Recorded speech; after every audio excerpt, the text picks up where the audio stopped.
The spill that broke the chain. The first drop of Cabernet Sauvignon hit the watercolor paper at exactly 4:17 p.m. My sister, Jenna, didn't spill it. She poured it. With the slow, deliberate cruelty of a queen dispensing judgment, she tilted her glass over my 7-year-old son's painting, a vibrant landscape of his grandfather's lake, a gift he'd worked on for 3 days. "He needs to learn the world doesn't care about his little doodles," Jenna announced, her voice slurred with midday wine. "They're clutter, and honestly, Mason needs to toughen up."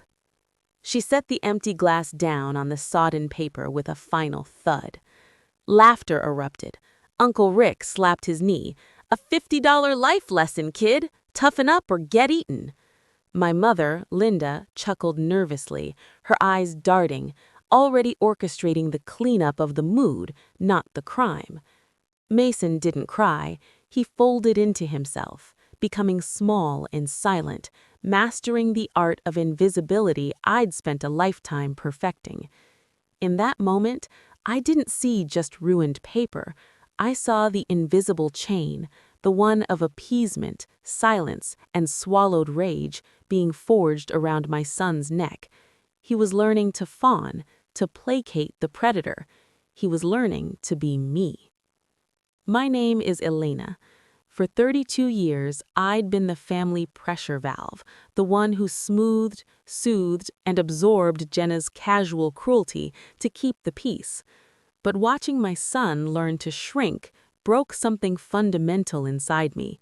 The cost of peace was no longer just my dignity, it was his future. I stood. The chair screeched against the hardwood, cutting the laughter dead. I walked to Mason, placing my body between him and Jenna. I didn't look at the ruin. I looked at her. "You enjoyed that," I said, my voice flat, forensic. Jenna rolled her eyes, reaching for the bottle. "God, Elena, don't be hysterical. It's paper. I did him a favor." Before I could speak, my mother was there, frantically dabbing the table with napkins. "It was an accident. Jenna's just clumsy. We'll buy you a new sketchbook, Mason, a nicer one." That's when my father, Robert, stood up. He didn't shout. He moved with the grim finality of a judge ascending the bench. He walked to the mantel, looked at the "family is everything" sign, and then turned to his wife of 40 years. "You're wiping the table," he said, his voice a low rumble. "You're not holding your grandson. You're worried about the finish on the wood."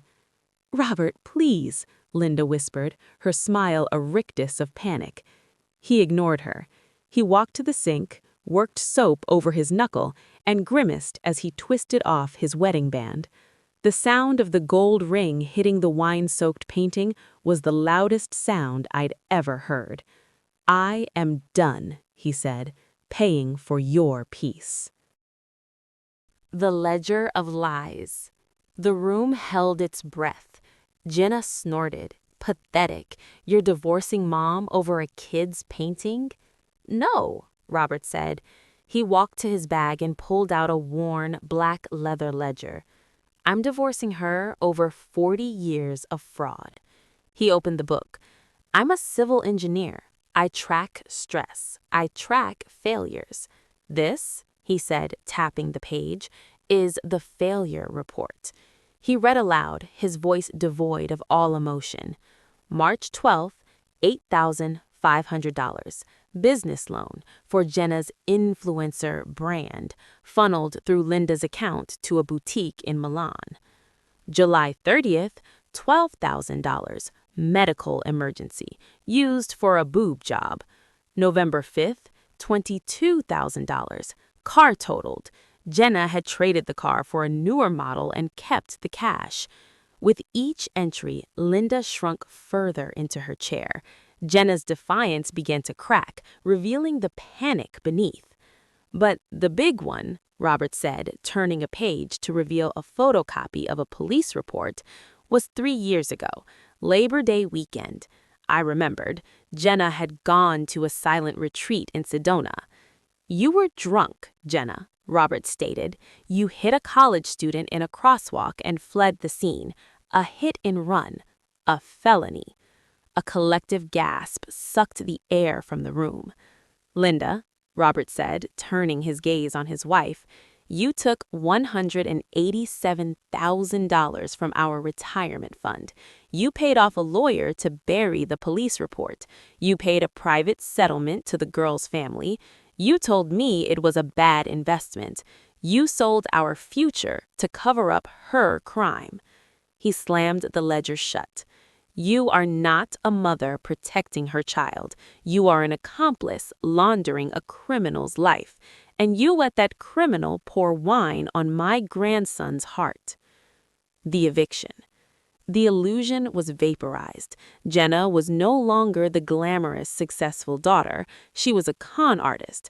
Linda wasn't a devoted matriarch. She was a co-conspirator. Robert pulled a folded document from the ledger.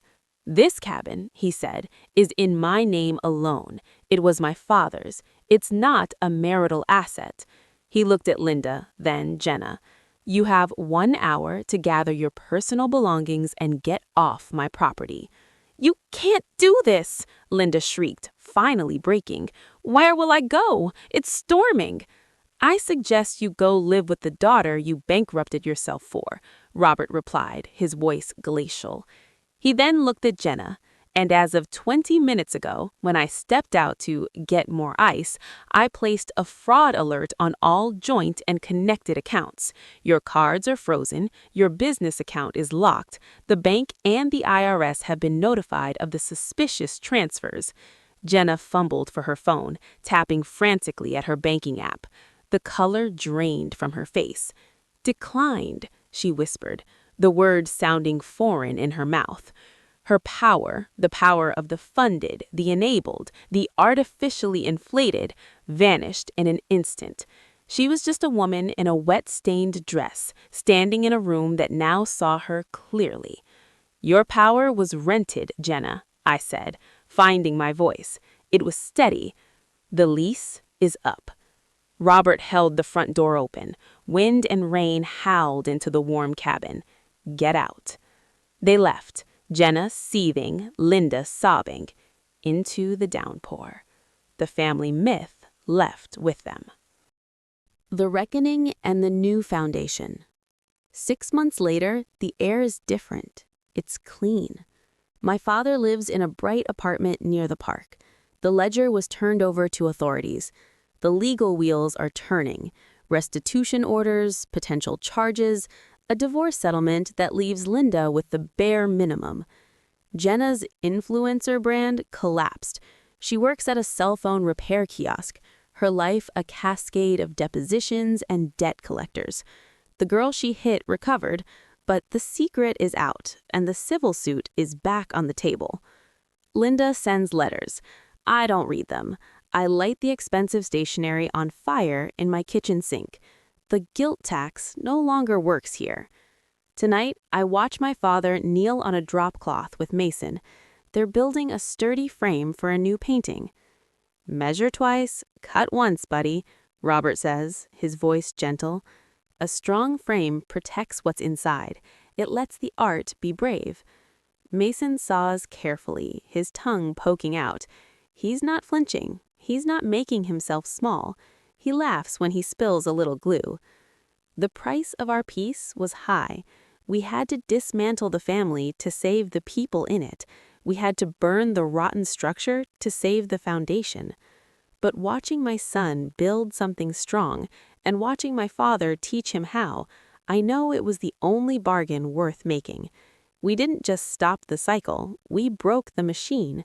And from the silence they left behind, we are building a new house with a door that locks and a frame that is strong enough to hold us.